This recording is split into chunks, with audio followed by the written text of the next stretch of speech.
ఈ రోజు నేను మా బాహుబలి గాడు అంబులెన్స్ లో 200 కిలోమీటర్స్ దూరం అయితే వెళ్తున్నాము. ఎక్కడికి వెళ్తున్నాం, ఎందుకు వెళ్తున్నామో చూపిస్తాను. వీడియో స్కిప్ చేయకుండా పూర్తిగా చూడండి. సో హై ఫ్రెండ్స్ అందరికి, ఈ రోజు మా బాహుబలి గాడు సడన్ గా ఫోన్ చేసి అంబులెన్స్ కి వెళ్దాం రా అని చెప్పి పిలిచినాడు. ఇక మా అత్త కొడుకు కానొచ్చంటే అంబులెన్స్ దగ్గర దింపారని చెప్పి వీని బండి ఎక్కి బయలుదేరాను. ఇక అంబులెన్స్ దగ్గరికి రాగానే మా వాడు వచ్చేసి తొందరగా ఎక్కువ పేషెంట్ ని పికప్ చేసుకోవాలని చెప్పినాడు. ఇక బండి ఎక్కి డైరెక్ట్ గా కడప రిమ్స్ దగ్గరికి అయితే వచ్చేసినాము. ఇక స్ట్రెచర్ తీసుకొని లోపలికి వెళ్లి పేషెంట్ ఎక్కించుకొని బయటకు వచ్చి ఇంకా అంబులెన్స్ లోకి అయితే ఎక్కించేసినాము. ఇక ఇక్కడ నుంచి పేషెంట్ ని దింపాల్సిన లొకేషన్ అయితే బయలుదేరినాము. ఇక్కడ నుంచి 200 కిలోమీటర్స్ అయితే ఉంది. ఇక దారిలో పేషెంట్ కి ఊపిరి రావడం లేదంటే పక్కనే ఉన్న పెట్రోల్ బంక్ లో ఆపి మా వాడు ఆక్సిజన్ అయితే పెట్టినాడు. ఇక ఇదే పెట్రోల్ బంక్ లో అంబులెన్స్ లో డీజిల్ పట్టించుకొని ఇక అంబులెన్స్ తీసుకుని స్టార్ట్ అయిపోయినాము. దాదాపు 70 కిలోమీటర్స్ దూరం వచ్చిన తర్వాత పేషెంట్ వాళ్ళ మనుషులు టీ తాగుదామని చెప్పి ఆపినారు. ఏంటి బ్రో పేషెంట్ ని పెట్టుకుని టీలు గిల్లు అంటున్నాం అంటే, ఇది ఎమర్జెన్సీ కేసు ఏం కాదు, పేషెంట్ వాళ్ళ మనుషులు ఆపమంటేనే ఆపినాము. ఇక మా వాడు అయితే టీ తాగుతున్నాడు. ఇక నేనైతే మిల్క్ తీసుకుని తాగాను. ఇక అక్కడంతా అయిపోయిన తర్వాత బండి స్టార్ట్ చేసి బయలుదేరిపోయినాము. ఇక నాకు నిద్ర వస్తుంటే వెనకాల సీట్ ఉంటే ఈ సీట్ మీద వెళ్ళి పనుకుంటున్నాను. అన్నట్టు మేము ఎక్కడికి వెళ్తున్నామంటే వేలూరులో ఉన్న సీఎంసీ గది వెళ్తున్నాము. ఇక వేలూరులో ఉన్న సీఎంసీ గది వచ్చేసినా మా వాడు లేపినాడు. ఇక ఎమర్జెన్సీ వార్డు దగ్గరికి వెళ్ళి ఇక దీని లోపల ఉండే వాళ్ళకైతే పిలిచినాము. ఇక లోపల ఉండే వాళ్ళు వచ్చి పేషెంట్ తీసుకుని లోపలికి అయితే వెళ్ళిపోయినారు. ఇక మనం కూడా స్ట్రెచర్ లోపల పెట్టుకుని రిటర్న్ కడపకి అయితే బయలుదేరిపోయినాము. దాదాపు ఒక 10 కిలోమీటర్స్ దూరం అయితే వచ్చేసినాము. అంబులెన్స్ లో చూసుకుంటే పేషెంట్ వాళ్ళ బ్యాగ్ అట్లే ఉండిపోయింది. ఇక వాళ్ళకి ఫోన్ చేసి మా లొకేషన్ పెట్టింటే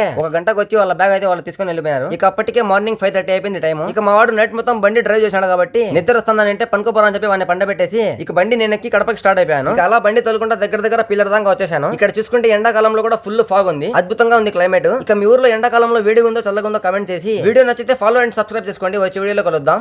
బాయ్.